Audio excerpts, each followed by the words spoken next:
যার উৎসব সভা হয়ে থাকে, তাহলে ঘুরে ফিরে কেন কেন কোরআন শরীফকে বেছে নেওয়া হচ্ছে? কেন কোরআন শরীফকে বেছে নেওয়া হচ্ছে অবমাননা করার জন্য? আমার একটাই প্রশ্ন, কোথায় সেই প্রগতিশীল সমাজ, কোথায় সেই শিল্পী সমাজ যারা মুসলিম নাম ধারী হয়ে যারা এই দুর্গা পূজায় তিলক দিয়ে পূজায় উদযাপন করছে?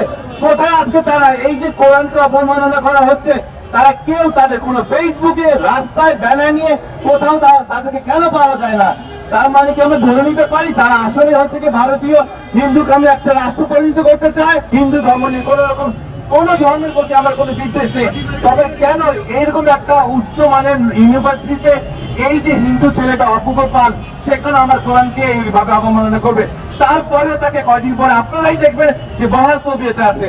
আমি আপনাদেরকে একটা কথাই বলতে চাই, যদি আপনারা সত্যিকারের মুসলমান হয়ে থাকেন, যদি সত্যিকারে আপনারা কোরআনকে বিশ্বাস করে থাকেন, তবে আপনারা প্রতিবাদ করুন।